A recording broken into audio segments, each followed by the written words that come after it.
Hello everyone, welcome to my YouTube channel. I hope कि आप सभी बहुत अच्छे होंगे और आपकी पढ़ाई भी है जो बहुत अच्छे से चल रही होगी। My name is Neetu and today we are going to start NCERT class 6 science chapter number 2, diversity in the living world. इससे पहले लास्ट क्लास में है जो हमने चैप्टर नंबर 1 को कवर किया था, the wonderful world of science. Before we start, if you enjoy learning science in simple way, please like this video, subscribe to the channel and the press bell icon ताकि आपको ये जो upcoming lessons के हैं जो notification time to time मिलते रहें। तो फिर चलिए शुरू करते हैं आज का हमारा chapter, diversity in the living world. आप सभी लोग पार्क वगैरह में खेलने तो जाते हो ना सभी? अच्छा, तो वहाँ पे आपने प्लांट्स तो देखे होंगे। कुछ ग्रासेस होती हैं, कुछ फ्लावरिंग प्लांट्स होते हैं, कुछ बड़े बड़े टॉल प्लांट्स होते हैं, ठीक है। तो सब में आपने देखा होगा कुछ ना कुछ है जो डिफरेंशिएशंस होता है। किसी के स्टेम में, उनके स्टेम को भी आपने देखा होगा, उनकी लीव्स को देखा होगा, लीव्स के शेप में, साइज़ में, कलर्स में, फ्लावर्स के कलर्स में, उनकी हाइट में। इसी तरह से जो आपने एनिमल्स देखे होंगे, एनिमल्स में भी है जो कुछ ना कुछ डिफरेंशिएशन से जो आपको देखने में मिल जाएंगे, जैसे डॉग हो गया, कैट हो गया, ह्यूमन बींग्स हो गए। इन सब में जो डिफरेंशिएशन मिलते हैं आपको, सब डिफरेंट होते हैं। बर्ड्स हो गए, वो क्या करते हैं, फ्लाई करते हैं। उनके जो वे ऑफ द मूव में भी जो डिफरेंशिएशन होते हैं, जैसे कि ये जो डॉग कैट होती है वो लेग्स के थ्रू है जो मूव करते हैं। बर्ड्स हैं जो फ्लाई करते हैं। फिश होती है जो स्विम करती है, ठीक है। तो ये डिफरेंशिएशंस क्यों होते हैं, कैसे होते हैं, और इनके बेस पे है जो हम किस तरह से है जो इनको क्लासीफाई कर सकते हैं, इन सब के बारे में है जो आज हम इस चैप्टर में जानने वाले हैं। तो चलो फिर सबसे पहले हम शुरू करते हैं बायोडाइवर्सिटी। बायोडाइवर्सिटी क्या होता है? तो biodiversity the variety of plants and animals found in a particular reason called biodiversity. Biodiversity किसे कहते हैं? किसी पर्टिकुलर रीजन में प्लांट्स और एनिमल्स की जो वेराइटी मिलती है उनको हमें जो उस रीजन का है जो बायोडाइवर्सिटी कहते हैं। जैसे आप पार्क में गए, वहाँ पे आपने जितनी वैरायटी ऑफ प्लांट्स देखी या एनिमल्स की जितनी वैरायटी देखी, उन सबको मिला के वो क्या आ गया, उस पार्क की बायोडाइवर्सिटी हो गई। Each member in the biodiversity of a region has a different role to play. तो सारे जो भी है जो मेंबर्स होते हैं बायोडाइवर्सिटी में, सबका है जो अपना अपना रोल होता है। Plants and animals are dependent to each other. ये तो सब आप जानते ही हैं कि एनिमल्स और एनिमल्स जो होते हैं प्लांट्स पे डिपेंड होते हैं। किस वे में डिपेंड होते हैं? जो हम फूड मिलता है जो हमें, वो कहाँ से मिलता है? हमें प्लांट्स से।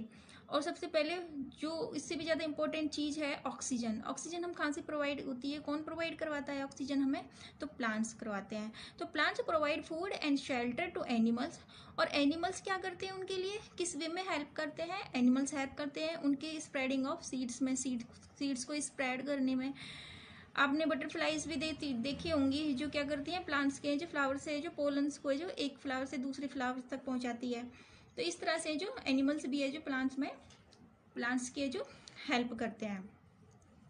Next is the grouping of the plant and animals. अच्छा, अब एक चीज़ बताइए आप मेरे को, जब भी आप स्कूल जाते हो, आप अपने बैग में जो नोटबुक और बुक्स को एक साथ मिक्स करके रख देते हो या फिर उनको अलग अलग करके रखते हो साइज़ के बेस पे? जो क्योंकि नोटबुक हमारी क्या होती है, छोटी होती हैं, उनका साइज जो छोटा होता है, और बुक्स हैं जो हमारी थोड़ी बड़ी होती हैं, बड़े साइज़ की होती हैं। तो हम क्या करते हैं, नोटबुक्स को जो एक साथ रखते हैं और बुक्स को जो एक साथ रखते हैं। क्यों रखते हैं? ताकि हमें जो निकालने में ईजी रहे, तब भी हमें ज़रूरत पड़े तो हमें जो आसानी से जो अपनी चीज़ों को मतलब हमें चीज़ें जो मिल सके। तो इसी तरह जो प्लांट और एनिमल्स को भी है जो उनकी जो सिमिलरिटीज और डिफरेंशिएशंस के आधार पे है जो ग्रुपिंग किया जाता है, क्लासीफाई किया जाता है। तो grouping is important for understanding their diversity. इनकी डाइवर्सिटी की स्टडी के लिए, अंडरस्टैंडिंग के लिए हमें क्या जरूरी होता है? ग्रुपिंग बहुत जरूरी होती है, ताकि हम हमारे उनकी है जो स्टडी में, अंडरस्टैंडिंग में क्या होती है, हमें बहुत ही ज़्यादा है जो आसानी हो जाती है। We can group plant and animal based on similarities and differences among them. हम उनमें क्या होती है, जो भी है जो सेम कैरेक्टर्स होते हैं उनके बेस पे जो उनका ग्रुप बना दिया जाता है। सबसे पहले आते हैं ग्रुप ऑफ प्लांट्स। अब प्लांट्स को जो किस तरह से है जो क्लासीफाई किया जाता है, ग्रुपिंग की जाती है प्लांट्स की, वो देखते हैं कौन कौन से फीचर्स हैं जो हम लेते हैं। पहला आता है size and nature of stem. जो स्टेम होता है उसके बेस पे, type of venation, type of root system, and type और नंबर ऑफ कोटिलीडन्स। इन सब के बारे में जो हम आगे जानने वाले हैं इस चैप्टर में। सबसे पहले आता है on the base of stem. Stem किस तरह का होता है, उस बेस पे जो प्लांट्स को on the basis of stem plant are classify into herbs में, श्रब्स में, ट्रीज में, क्लाइंबर्स में एंड क्रीपर्स में। इन 5 पार्ट्स में जो उनको क्लासीफाई किया गया है। सबसे पहले आते हैं हर्ब्स। हर्ब्स क्या होती है? Herbs are small plant with soft and green stem. Herbs में क्या होता है? प्लांट है जो छोटे होते हैं, शॉर्ट होते हैं, और उनका जो स्टेम होता है वो क्या होता है? सॉफ्ट होता है और ग्रीन होता है। जैसे कि टोमेटो प्लांट्स हो गया, मिंट प्लांट हो गया, कोरिएंडर हो गया, ये सब क्या है? ये हर्ब्स हैं। श्रब्स में are medium size plants with brown woody stem that start branching very close to the ground. Shrubs में क्या होता है? स्टेम इनका भी छोटा होता है, और ये जो क्या होता है? वुडी होता है, ब्राउन कलर का होता है, और वुडी होता है, थोड़ा हार्ड होता है कंपैरिजन टू हर्ब्स में। हर्ब्स के तो सॉफ्ट होते हैं, लेकिन इनका उनके कंपैरिजन में थोड़े हार्ड स्टेम होते हैं, but not thick as stem of tree. Tree के जैसे थिक नहीं होते हैं। एग्जाम्पल रोज प्लांट है जो क्या, किसका एग्जाम्पल हो गया? श्रब्स का। Trees are tall plant and have hard thick brown and woody stem. Trees तो आप सबने देखे होंगे कैसे होते हैं? टॉल प्लांट्स होते हैं, और ये जो हार्ड, थिक और ब्राउन है और वुडी स्टेम होता है उनका। There branch start higher on the stem and away from the ground. इनकी जो ब्रांचिंग होती है क्या होती है? ग्राउंड से जो थोड़ी हाइट पे होती है, जबकि श्रब्स में क्या होता है? ग्राउंड के पास से ये जो ब्रांचिंग शुरू हो जाती है। ट्रीज के एग्जाम्पल हम ले लेते हैं यहाँ पे मैंगो प्लांट्स और है जो नीम प्लांट्स। इसके अलावा और भी बहुत सारे प्लांट्स होते हैं, ट्रीज में आते हैं। Plants with weak stem need support to climb and grow are called climbers. अब क्लाइंबर्स किस टाइप के प्लांट्स होते हैं? उनका स्टेम क्या होता है? वीक होता है, और उनको जो ऊपर ग्रो करने के लिए क्या होता है? किसी सपोर्ट की जो जरूरत होती है। किसी, आपने देखा होगा किसी दीवार के सहारे चढ़ते हुए, जैसे मनी प्लांट हो गया, आजकल नॉर्मली सब घरों में मिलता है मनी प्लांट। तो आपने देखा होगा दीवार की सपोर्ट लेके जो वो ऊपर की साइड है जो ग्रो करता है। अगला है हमारा क्रीपर्स। क्रीपर्स कैसे प्लांट होते हैं?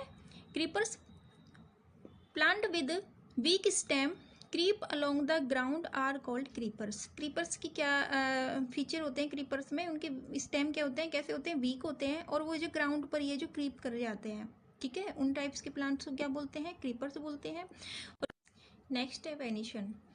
The pattern of veins on the leaf is called venation. Venation क्या होता है? लीव्स पे जो वेन्स पाई जाती हैं, और उनके अरेंजमेंट को जो हम क्या कहते हैं? वेनिशन कहते हैं। अभी आपको मैं जैसे शो करती हूँ, इस तरह से जो आप इस लीफ पे देख सकते हो, एक जो नेट लाइक डिजाइन आपको दिखाई दे रहा होगा, इस लीफ पे दिखाई दे रहा है ना, ये वाला, ये बारीक बारीक जो लाइनिंग सी बनी हुई है, तो यही क्या है? ये वेन्स कहलाती है लीफ की। और इनका जो अरेंजमेंट है, जिस तरह से ये अरेंजमेंट है इस लीफ के ऊपर, इनका जो पैटर्न बना हुआ है, इसी को ही हम क्या कहते हैं? वेनिशन। तो 2 type of venations are. Venation 2 types की होती हैं। फर्स्ट है रेटिकुलेट वेनिशन, और सेकंड है पैरेलल वेनिशन। रेटिकुलेट वेनिशन किसे कहते हैं? It is net like arrangement of veins on the leaf. ये एक नेट लाइक अरेंजमेंट होती है लीफ के ऊपर। किन किन प्लांट्स में जो ये मिलती है? हिबिस्कस में, मस्टर्ड में, सदाबहार में, और चिकपी, जिसको हम चना भी बोलते हैं, उसमें है जो इस तरह का अरेंजमेंट मिलता है वेन्स का, नेट लाइक। सेकंड है parallel venations. It is parallel arrangement of veins on the leaf.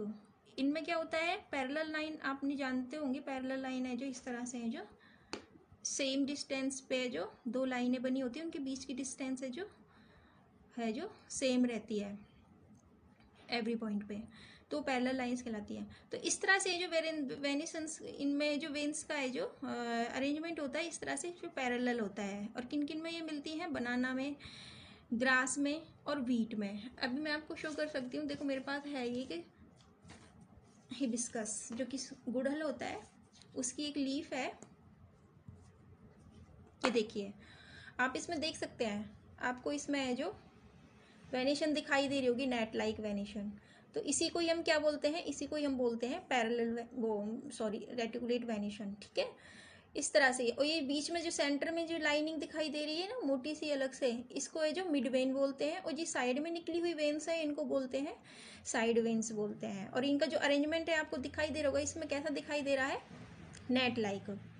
अभी मेरे पास एक सेकेंड लीव्स भी है, इसमें आप देखिए इसमें आपको किस तरह का वेनिएशन दिखाई दे रहा है। इस लीफ में आपको पैरेलल लाइंस दिखाई दे रही होंगी, बीच में एक है जो मिड वेन जा रही है मोटी सी जो आपको अलग से दिखाई दे रही है, और उसके साइड में देखिए थी कि every veins in parallel to each other, सारी वेन्स हैं जो एक दूसरे के पैरेलल में है। तो इस वेनिशन को क्या बोलते हैं हम, पैरेलल वेनिशन, इसको है जो पैरेलल वेनिशन बोलते हैं। नेक्स्ट है टाइप ऑफ रूट्स। रूट के बेस पे जो रूट सिस्टम के बेस पे जो प्लांट है जो कितने टाइप्स के होते हैं। एक प्लांट का ग्रुप तो वो होता है जिनमें टैप रूट मिलते हैं। टैप रूट क्या होती है, in tap root one main root and small side roots arising from it. इसमें क्या होता है, देखो मैंने छोटा सा डायग्राम भी बनाया हुआ है यहाँ पे। इस तरह से जो एक मेन रूट होती है, स्टेम के स्टार्टिंग से ही लेके एक मेन रूट होती है नीचे तक जाती है, और फिर इससे साइड रूट्स निकलती हैं। इस टाइप के रूट सिस्टम को हम क्या बोलते हैं, टैप रूट सिस्टम। और ये किस किस में मिलती है, हिबिस्कस में, मस्टर्ड में और रेडिश में।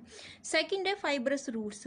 फाइब्रस रूट्स में क्या होता है, एक है जो इसके जैसे है जो एक मेन रूट नहीं होती, इसमें है जो स्टेम के नीचे से ये जो छोटी छोटी रूट्स है जो निकलना शुरू हो जाती हैं। जैसे कि fibrous roots are a bunch of similar size of roots arising from the base of stem। Stem के बेस से ही सभी का ये जो सिमिलर साइज होता है वहीं से ये जो बंच निकलता है रूट्स का। इसमें क्या था, यहाँ पे एक मेन रूट थी और उससे साइड रूट निकल रही है, लेकिन यहाँ पे इस तरह का नहीं है अरेंजमेंट। यहाँ पे क्या है, एक बंच निकला हुआ है सेम साइज की रूट्स का, यहाँ पे कोई मेन रूट नहीं है। इस तरह के जो रूट्स हैं जो किस में पाई जाती हैं, कॉमन ग्रास में और वीट में। Next is number of cotyledons. Cotyledons क्या होते हैं पहले आप वो समझिए।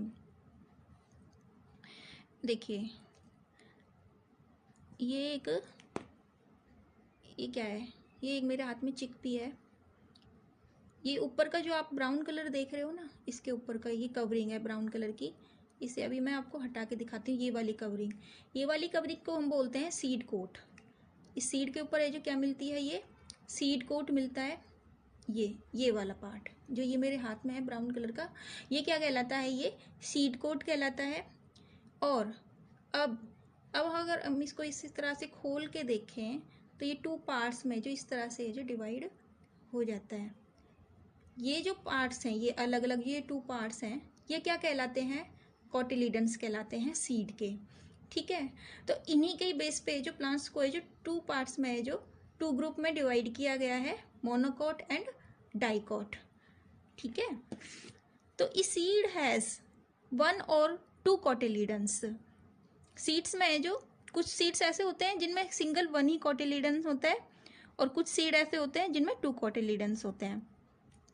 On the basis of cotyledons plant are monocot and dicot. Plant को जो दो पार्ट्स में जो डिवाइड किया गया है, मोनोकोट प्लांट्स और डाइकोट प्लांट्स। मोनोकोट प्लांट्स किन्हें बोलते हैं, plants that have seeds with one cotyledons are called monocotyledons plant, या फिर मोनोकोट्स बोलते हैं। मोनोकोट्स के एग्जाम्पल हैं मेज, वीट एंड राइस। आपने राइस देखा होगा, राइस को हम टू पार्ट्स में, जिस तरह से हमने जो इस चिकपी के जो सीड्स को जो टू पार्ट्स में डिवाइड किया था, इस तरह से जो हम उसको नहीं कर सकते, राइस को, मेज को नहीं कर सकते, क्योंकि वहाँ पर जो वन कोटिलिडन प्रेजेंट है। सेकेंड होता है डाइकोट प्लांट्स।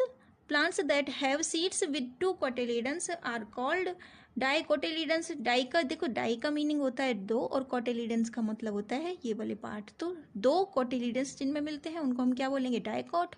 और मोनो का मतलब होता है वन, और कोटिलिडन्स का मतलब जो ये कोटिलिडन्स होते हैं, तो ये क्या हो गए, मोनोकोटिलिडन्स। इनमें वन कोटिलिडन्स मिलता है, इनमें टू कोटिलिडन्स मिलते हैं। ठीक है, टू कोटिलिडन्स के बहुत सारे एग्जाम्पल हैं, जैसे कि चिकपी हो गया, बीन सीड्स हो गए। इसके अलावा जो भी पल्सेज होती हैं वो भी आपने देखी होगी। जैसे देखो एक एग्जाम्पल के लिए मेरे पास भी है, एक छोटी सी पल्स है, ये देखिए, ये एक पल्स है, और इसमें देखो ये टू पार्ट्स है जो इसके टू कोटिलिडन्स है जो इसमें आप जो इसमें देख सकते हैं। इस तरह से ये जो मोनोकोट और डाइकोट प्लांट्स होते हैं। अब एक इनके जो कोटिलिडन्स में, वेनिशन में और रूट में है जो एक है जो रिलेशन मिलता है, वो रिलेशन मैंने आपके लिए यहाँ पे लिखा हुआ है। जो डाइकोट प्लांट्स होते हैं, मोस्टली डाइकोट प्लांट्स में रेटिकुलेट वेनिशन मिलता है और रूट सिस्टम कैसा मिलता है, टैप रूट सिस्टम।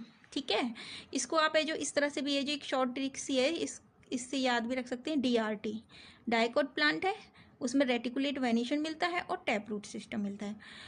इसी तरह से जो मोनोकोट प्लांट जो होते हैं उसमें क्या होता है, पैरेलल वेनिशन मिलता है और फाइब्रस रूट सिस्टम मिलता है, MPF, monocot parallel fibrous root system. अब प्लांट के जैसे जो एनिमल्स को भी है जो क्लासीफाई किया जाता है उनके फीचर्स के बेस पे, उनकी सिमिलरिटी, जो सिमिलर फीचर्स होते हैं उनके बेस पे। तो like plant animals also differ from each other in many ways. They show variations in where they live, the food they eat and the way they move. वो किस तरह से मूव करते हैं, किस तरह का फूड खाते हैं और कहाँ पे वो रहते हैं, इन सभी इस तरह के जो कई वेरिएशंस है जो प्लांट्स उसमें एनिमल्स में भी देखने को मिलते हैं और उनके बेस पे उनको क्या किया जाता है, क्लासीफाई किया जाता है, ग्रुपिंग की जाती है। Different animals have different type movement. Animals can fly, run, crawl, walk, hop, jump and swim. तो आपने देखा होगा बर्ड्स होते हैं वो फ्लाई करते हैं, हॉर्स वगैरह हो गया, डॉग हो गए वो रन करते हैं, कुछ एनिमल्स क्रॉल करते हैं, कुछ वॉक करते हैं, कुछ हॉप करते हैं, जैसे फ्रॉग हो गया, जंप करते हैं, फिश है जो स्विम करती है। They use different body parts for moving from one place to another. They may use wings, legs, fins, entire body part to move. इस तरह से जो किस तरह के जो उनमें अलग अलग से जो बॉडी ऑर्गन्स भी होते हैं, किस करने के लिए, क्या करने के लिए, मूव करने के लिए। Many animals differ from each other in size, shape, structure, colour and other features. Some of these feature can also be use to group animals in various ways. अब आता है हैबिटेट। हैबिटेट क्या होता है, habitat is the natural place where plant and animals lives. ऐसे natural place जहाँ पे plants और एनिमल्स जो रहते हैं वो क्या कहलाता है, उनका हैबिटेट। एक तरह से हैबिटेट क्या होता है, उनका नेचुरल होम होता है प्लांट्स और एनिमल्स का। Example, the habitat of camel is the hot desert. Camel कहाँ पाए जाते हैं, हॉट डेजर्ट में पाए जाते हैं, राजस्थान साइड में। तो वो क्या हो गया, उनका हैबिटेट हो गया कैमल्स का desert. The habitat of sea turtle, वो सी टर्टल है जो कहाँ मिलते हैं, सी में मिलते हैं, तो उनका सी है जो क्या हो गया, हैबिटेट हो गया। ओशियन में मिलते हैं, ओशियन उनका हैबिटेट हो गया। द हैबिटेट ऑफ रोडोडेंड्रॉन, ये एक है जो प्लांट है, इज द माउंटेन। तो रोडोडेंड्रॉन जो प्लांट है उसका है जो हैबिटेट क्या हो गया, माउंटेन। ये माउंटेन पे मिलते हैं, वहाँ पे रहते हैं। The habitat of plant and animal provide them food, water, air, shelter and other things they need to survive. क्या होता है, हैबिटेट में उनको सारी चीज़ें प्रोवाइड होती हैं, तभी तो अधिक कोई अपने है जो होम घर पे, हम अपने घर पे क्यों रहते हैं, क्योंकि हमारे घर पे है जो हमें प्रोटेक्शन मिलती है, शेल्टर मिलती है, खाना मिलता है। तो इसी तरह से प्लांट और इन एनिमल्स का होता है, जहाँ पे इनको क्या मिलती है, एक तरह से हैबिटेट इनका घर है, तो वहाँ पे उनको फूड, वाटर, एयर और शेल्टर है जो, और अदर थिंग्स जो भी इनको है जो सर्वाइव करने के लिए नीड होती है, प्रोटेक्शन होती है, प्रोटेक्शन की ज़रूरत होती है, वो सारी चीज़ें हमें इन्हें कहाँ मिलती है, हैबिटेट में।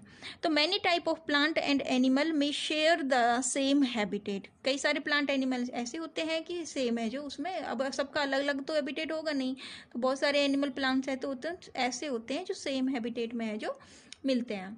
अगला है, habitat play an important role in shaping the biodiversity of a region. Biodiversity हमने अभी स्टार्टिंग में देखा था, बायोडाइवर्सिटी किसे कहते हैं, एक है जो पर्टिकुलर रीजन में वहाँ पे जितनी भी varieties of plant and animals होते हैं उनको हम बायोडाइवर्सिटी कहते हैं। और प्लांट और एनिमल्स की वेराइटी है जो हमें कैसे मिलेगी, किस पे डिपेंड करेगी, वहाँ के हैबिटेट पे।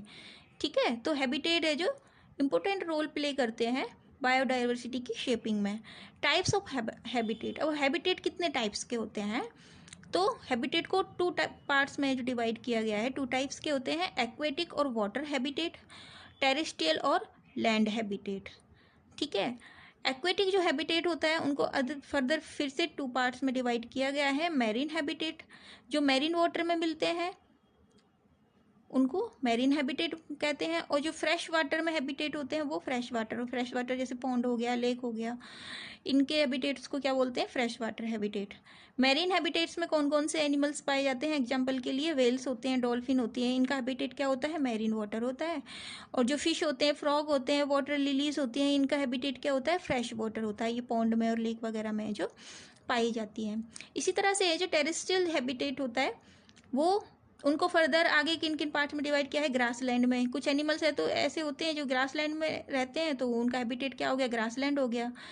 फॉरेस्ट हो गया हैबिटेट, डेजर्ट हैबिटेट हो गया जहाँ पे कैमल होता है, माउंटेन हैबिटेट हो गया। इस तरह से जो टेरेस्ट्रियल हैबिटेट है, हैबिटेट के हैं जो ये टाइप्स हैं। नेक्स्ट आता है अडप्टेशंस। अडप्टेशंस क्या होती हैं? The special features that help plant and animals to survive in their habitat are called adaptations. आपने देखा होगा कि जिस हैबिटेट में जो जो जिस टाइप के जो एनिमल प्लांट्स पाए जाते हैं, उस हैबिटेट में रहने के लिए उनमें जो कुछ फीचर्स पाए जाते हैं, स्पेशल फीचर्स मिलते हैं। फॉर एग्जांपल के लिए अगर फिश वाटर में रहती है तो उसमें स्विम करने के लिए जो क्या होते हैं? फिन्स मिलते हैं। और ये जो ब्रीदिंग के लिए जो उनमें गिल्स होते हैं, क्योंकि गिल्स ही ऑर्गन ऐसे होते हैं जो वाटर में है, जो उनके रेस्पिरेशन के लिए जो हेल्पफुल होते हैं। Fish live in water and have streamline body and fins are movement in water. तो स्ट्रीमलाइन बॉडी होती है और फिन्स होते हैं ताकि वो वाटर में है जो इजीली मूव कर सके। जो गोट्स होती हैं लिव इन ग्रासलैंड, गोट्स है जो ग्रासलैंड में रहती हैं, and move with help of legs, उनमें है जो लेग्स होते हैं मूव करने के लिए। Cactus plant which occur in desert have thick and fleshy stem. जो कैक्टस प्लांट होता है, कांटेदार प्लांट आपने देखा होगा, उसमें क्या होता है? डेजर्ट का है जो ये प्लांट है, इसका हैबिटेट क्या है? डेजर्ट होता है मेनली। उसका है जो स्टेम कैसा होता है? थिक होता है, फ्लैशी होता है, क्योंकि उसमें जो वाटर कंटेन किया हुआ होता है, वाटर स्टोर होता है। और जो लीव्स हैं जो मॉडिफाई हो जाती हैं स्पाइन में, ताकि ये जो कम से कम है जो वाटर का लॉस हो। देवदार ट्री विच अगर cold mountain region have conical shape and have flexible and sloping branch. इसकी ब्रांच है जो स्लोपिंग होती है और कॉनिकल शेप है जो इसकी वो होती है, शेप होती है प्लांट की। क्यों होती है? ताकि क्योंकि आपने देखा होगा वहाँ पे जो कोल्ड रीजन होते हैं उनमें जो स्नोफॉल होते हैं, तो स्नो है जो इनकी प्लांट्स के ऊपर है जो जम जाती है, और वो है जो ईजीली है जो वहाँ से है जो वो ईजिली है जो स्नो होती है वो स्लाइड हो जाए। तो because mountain in extremely cold region have frequent snowfall, so conical shape and sloping branches of deodar tree help in snow slide of easily है जो स्नो स्लाइड ऑफ हो जाती है। Camel store food in their hump. Camel में जो एक hump होता है उसकी जो पीठ के ऊपर जो दिखाई देता है, they excrete small amount of unit, their dung is dry and they do not sweat. तो इस तरह के जो अडेप्टेशंस है जो कैमल को है जो सर्वाइव करवाते हैं उनके डेजर्ट में, उसके हैबिटेट में। उसका हम्प हो गया, हम्प में क्या करते हैं? वो बहुत सारा है जो वाटर कलेक्ट कर लेते हैं और है जो काफ़ी दिनों तक है जो बिना वाटर के जो रह सकते हैं। वाटर को सेव करने के लिए, वाटर लॉस अमाउंट को कम करने के लिए है जो वो है जो स्मॉल अमाउंट में है जो यूरिन एक्सक्रीट करते हैं। उनका डंग है जो वो भी ड्राई होता है और है जो उनको स्वेट भी है जो नहीं आता है, वे they do not sweat. Biodiversity varies from region to region because of diverse conditions. ये तो हमको सबको पता है कि हर जगह कंडीशंस है जो अलग अलग होती हैं। वहाँ का क्लाइमेट लगा लो, टाइप ऑफ सॉइल लगा लो, उस पर जो वहाँ की बायोडाइवर्सिटी है जो डिपेंड करती है। Camel in hot desert of Rajasthan and camel of cold desert of Ladakh different to each other. किस तरह से जो डाइवर्सिटी में जो बायोडाइवर्सिटी है जो अलग अलग रीजन में किस तरह से वेरी करती है, इसका एक बहुत अच्छा एग्जांपल इन्होंने लिया है कि कैमल है जो हॉट डेजर्ट में जो कैमल पाए जाते हैं वो जो कोल्ड डेजर्ट में पाए जाने वाले कैमल्स हैं जो बिल्कुल अलग होते हैं। The camel of hot desert has long legs with wide hoofs because it help camel to walk on the sandy desert, while camel of cold desert has shorter legs than the camel of hot desert। उनकी legs जो कैसी होती है? Short होती हैं comparison में जो desert में पाए जाने वाले कैमल के उनके। The camel of hot desert because these short legs help them walk easily in mountain region, वो है जो हेल्पफुल होती है उनके माउंटेन रीजन में चलने के लिए, और वहाँ के जो कैमल होते हैं उनकी सैंड में चलने के लिए वो होती है, कंफर्टेबल होती है। Camel of hot desert have one hump, hump है जो हमने पढ़ा था, हम्प क्या होता है, उसमें जो वाटर को कलेक्ट करके रखते हैं। तो हॉट डेजर्ट वाले जो कैमल होते हैं उनमें वन हम्प मिलता है, and each that help them to survive during the food is scarce, while camel of cold desert have two hump, उनमें है जो टू हम्प है जो मिलते हैं।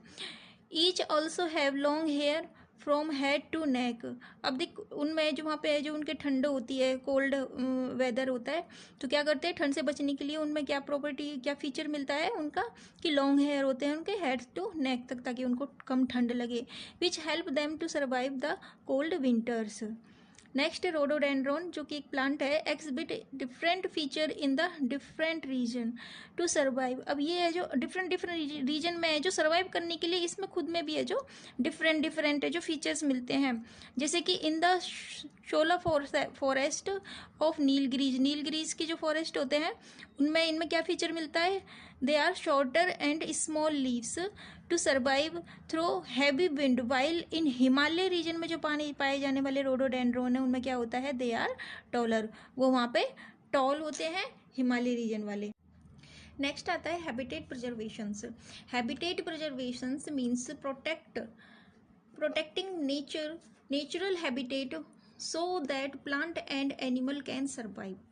It is important for the conserving biodiversity.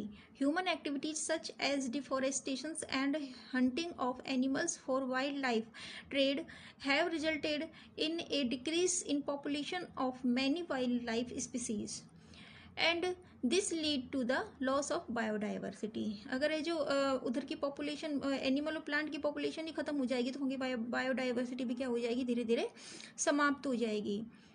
Population of Bengal tiger, cheetah and great Indian bustard has decline in India due to loss of natural habitat. अब इनके habitat है जो खत्म हो गए थे, तो इनकी संख्या है जो इंडिया में क्या हो गई थी, बहुत ज़्यादा कम हो गई थी, बंगाल टाइगर की, चीता की और ग्रेट इंडियन बस्टर्ड,